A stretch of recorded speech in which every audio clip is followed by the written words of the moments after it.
صل على سيدنا ومولانا محمد وعلى دل کی تختی پر لکھ لیں اور انشاءاللہ آپ کو کام بھی آئے گی. اور یہ عقیدے کی بات ہے. عقیدے کی بات یہ ہے کہ سیدہ کائنات وہ ہستی ہیں کہ حق کو اللہ نے ان کے ساتھ کر دیا ہے. حق ان کے ساتھ ہے. خطا کا احتمال ہم ان کے متعلق سوچ بھی نہیں سکتے. گو کہ ہمارا عقیدہ معصومہ کا نہیں ہے، لیکن میں اپنی ذاتی بات کروں تو میں سیدہ کائنات کو معصومہ سمجھتا ہوں. میں اپنی ذاتی بات کر رہا ہوں. اہل سنت کا یہ عقیدہ ہے کہ وہ محفوظہ ہیں، لیکن میں اپنی ذاتی بات کروں. میں اس پر دلائل بھی دے سکتا ہوں، لیکن مجھے دینے کی ضرورت نہیں ہے. سیدہ کائنات کو میں معصومہ اس لیے سمجھتا ہوں کہ اللہ نے کہہ دیا ہے کہ اللہ یہ چاہتا ہے، انما یرید اللہ، اللہ یہ چاہتا ہے، اللہ کی خواہش ہے کہ ان کے قریب کوئی بھی غلطی نہ جائے. تو جب اللہ جو چاہتا ہے، انما امرہ اذا اراد شیئا ان یقول لہ کن فیکون، جب اللہ ارادہ کر لیتا ہے تو کام ہو جاتا ہے. میری یہ دلیل ہے. تو میں تو سیدہ کائنات کو معصومہ ہی سمجھتا ہوں. ٹھیک ہے. باقی بات رہ گئی اہل سنت کے عقیدے کی. وہی ہمارا عقیدہ ہم بیان کرتے ہیں کہ اہل سنت کا یہ عقیدہ ہے کہ وہ محفوظہ تھی، لیکن محفوظہ میں بھی اعلیٰ مقام پر تھی. اب معصوم کی قسمیں تین. کتنی قسمیں؟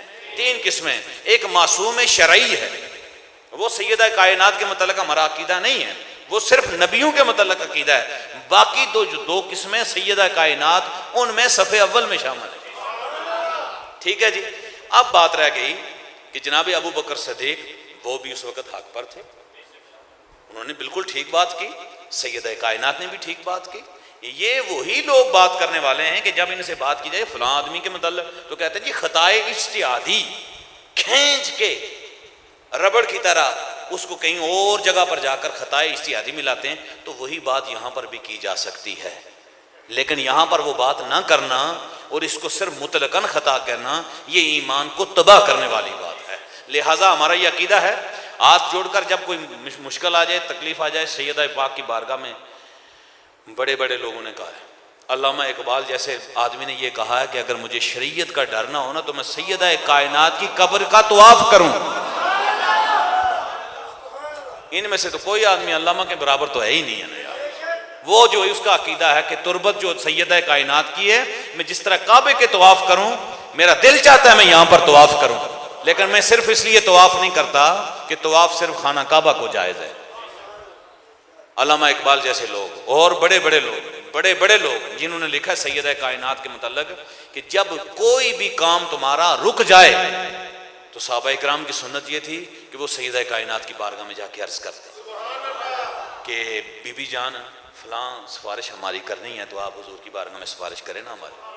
تو بس جناب سیدہ کائنات نے صرف کہنا ہوتا تھا، اشارہ کرنا تھا، حضور فوری وہ بات کو پورا کر دیتے تھے، کیونکہ پیار اتنا حضور علیہ الصلوۃ والسلام سیدہ کائنات کے ساتھ کرتے تھے. تو جناب والا دوسری نفوس قدسیہ جناب سیدہ کائنات حضرت فاطمہ الزہرا سلام اللہ علیہا. اب شادی کے بعد ان کے بیٹے پیدا ہوئے، امام حسن، امام حسین. پیدائش غیر معمولی پیدائش ہے.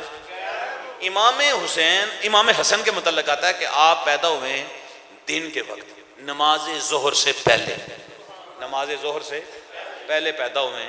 اور سکہ روایات کے اندر آتا ہے کہ اس دن کی نماز ظہر سیدہ کائنات نے ادا فرمائی. آخو سبحان اللہ یار. عورت کے ہاں بچہ پیدا ہو جائے 40 دن تک وہ نماز پڑھ سکتی. ظہر سے پہلے امام حسن پیدا ہوئے اور ظہر کی نماز سیدہ کائنات پڑھ رہی ہے، ظہر کی نماز پڑھی جا رہی ہے. یہی بات فاطمہ بنت اسد میں تھی، یہی بات جناب سیدہ آمنہ فرماتی ہیں. تو یہ سلسلہ وہی ہے. حضور نے فرمایا پاک پشتوں سے پاک رحموں کی طرف میں منتقل ہو گیا. یہ وہی نور ہے جو آدم سے لے کر حضرت عبداللہ تک جو چلا تھا، وہی نور ایک وقت کے لیے علیحدہ ہوا ہے، بس ایک وقت کے لیے، کہ ادھر حضرت ابو طالب اور ادھر حضور کی ذات.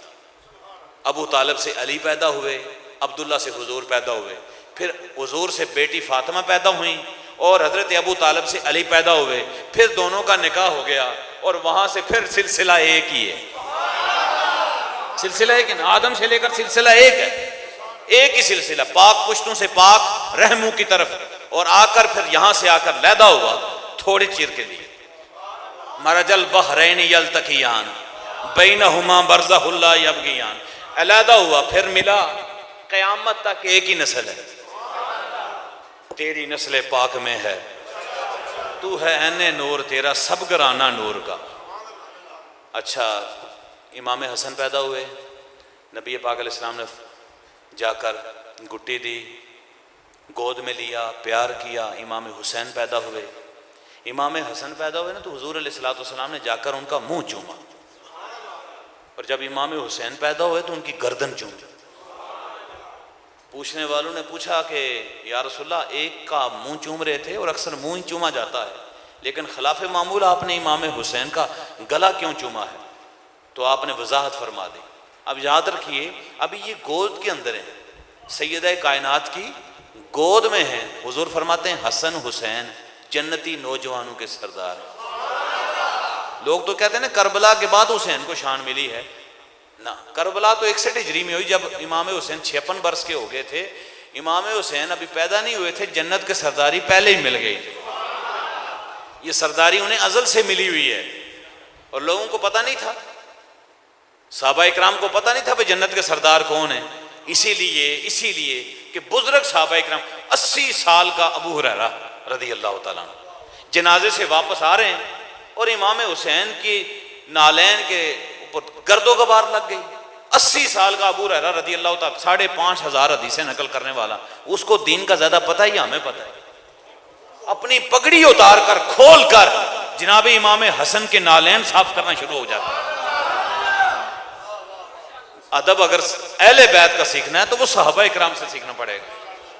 کوئی سوچ سکتا ہے کہ پگڑی اتار کر، سوچا جا سکتا ہے یار پگڑی کا مقام پگڑی کا ہے، آج بھی آپ اپنے پیر کوئی بھی ہو کسی کا ادب کرتا ہے، پگڑی کا اپنا مقام ہے، جوتے کا اپنا مقام ہے۔ ابو ہریرہ سے جب کسی نے کہا، ابو ہریرہ، خود امام حسن نے کہا، ان کو چچا جی کہتے تھے، بڑے بھی تھے عمر کے اندر، اور پتہ نا حضور کے پاس رہنے والا، یہ ابو ہریرہ 3 دن تک فاقے بھی کرتے تھے، حضور کی بارگاہ سے اٹھنے والے نہیں تھے۔ جو قرب رسول میں جتنا رہا اتنا ہی اسے پتا تھا کہ ادب مصطفیٰ کیا ہے اور قرابت کا ادب کیا ہے۔ تو یہ امام حسن خود کہتے ہیں، چاچا جان کیوں ایسا کر رہے ہیں آپ، مجھے شرمندہ نہ کریں۔ اگر پترا جیڑی شان تیری ہے نا، جو میں سنی ہے انہوں پتہ لگ جائے نا، دے بھی انجی کرن سارے، جو مجھے پتا ہے وہ کسی کو پتا نہیں ہے۔ تمہاری شان کیا ہے؟ عمر میں مجھ سے بے شک چھوٹے ہو، مرتبے میں بڑے ہو، تمہاری شان جو مجھے حضور نے بتائی ہے وہ اگر کسی اور کو پتہ چل جائے تو وہ یہ عمل دہرائے، یہ ان کی شان ہے۔ امام حسین کا جو مزاج تھا نا، مزاج امام حسین کا وہ حریت والا تھا، حریت کا مزاج تھا، اور امام حسن کا جو مزاج تھا وہ ٹھنڈا مزاج تھا، آپ کا ٹھنڈا مزاج تھا۔ آخری وقت میں آپ نے کیا کہا کہ جب آپ کو زہر دے دیا گیا، وہ 4-5 مرتبہ آپ کو زہر دیا گیا، لیکن لاسٹ مرتبہ جو جس پر آپ کی وفات ہوئی وہ زہر اتنا سخت تھا کہ آپ کا جو کلیجہ تھا نا، دل ٹکڑے ہو گئے اور پیشاب کے ذریعے آ گیا باہر۔ امام حسین حریت پسند تھے، اور جا کر بیٹھ کے ان کے کنارے کہا، بھائی جان مجھے بتائیں، مجھے پتہ نا آپ کو پتہ ہے کہ زہر کس نے دیا، مجھے بتائیں، میں نے بدلہ لینا ہے۔ آنکھوں سے آنسو جاری ہیں۔ کہا کیا میرے بھائی، مجھے اللہ نے شہادت دے دی، میں نہیں چاہتا کہ تو میری وجہ سے کسی کو مار، لہٰذا میں اپنا معاملہ اللہ کی بارگاہ میں چھوڑتا ہوں۔ پھر پوچھا، بھائی جان مجھے بتا دیں، رو رہے ہیں۔ کہا نا، میں اپنا معاملہ اللہ کی بارگاہ میں چھوڑتا ہوں۔ اچھا، آپ کو پتا تھا مجھے زہر بھیج کون رہا ہے، دے کون رہا ہے، تیار کہاں ہوا ہے، اس میں پیچھے سازش کس کی ہے، ایک ایک کے نام کا پتا تھا۔ اللہ کو جان دے دی لیکن نام نہیں بتائے۔ یہ امام حسن رضی اللہ تعالیٰ عنہ علیہ السلام تھے۔ اب آئیے امام حسین کی طرف۔ امام حسین حریت پسند تھے، لیکن جب بھائی کی وفات ہو گئی نا، آپ شہید ہو گئے، تو یکسر تبدیلی آ گئی۔ پتہ ہے بسا اوقات آدمی بڑا غصے والا ہوتا ہے، بھائی فوت ہو جائے تو اس کا غصہ ٹھنڈا ہو جاتا ہے، والد فوت ہو جائے تو وہ مزاج نہیں رہتا جو پہلے ہوتا ہے. تو آپ کے مزاج کے اندر بڑی تبدیلی آ گئی, آپ کے جنازے پر ہی تبدیلی آ گئی, جنازے پر تبدیلی. مروان حکم اس وقت گورنر تھا, مروان بن حکم. آپ نے کہا کہ اگر اجازت ہو تو ہم امام حسن کا جو جنازہ ہے آپ کی تدفین روضہ رسول کے اندر ہم کرنا چاہتے ہیں. تو آپ نے اجازت کے لیے سیدہ پاک سیدہ عائشہ صدیقہ رضی اللہ تعالیٰ عنہ کی بارگاہ میں جا کر کہا کہ اگر آپ ہمیں اجازت دیں, کیونکہ گھر آپ کا ہے. گھر کس کا ہے؟ اور یہ یاد رکھیں یہ ایک گھر نہیں ہے, یہ دو گھر ہیں. یہ جو روضہ رسول اس وقت موجود ہے اس کا جو آتا ہے اور یہ جو جنت ریاض الجنہ, یہ دو گھر ہیں. سیدہ پاک کا گھر ہے, سیدہ عائشہ کا بھی گھر ہے, اور سیدہ فاطمہ الزہرا کا بھی گھر ہے. یہ دونوں گھر کو یکجا کر کے یہ بنایا گیا ہے. اب جب اجازت کے لیے گئے تو سیدہ پاک نے کہا میں کون ہوتی ہوں انکار کرنے والے,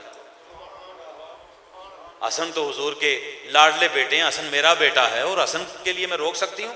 آپ بالکل تیاری کریں, قبر بنائیں یہاں پر.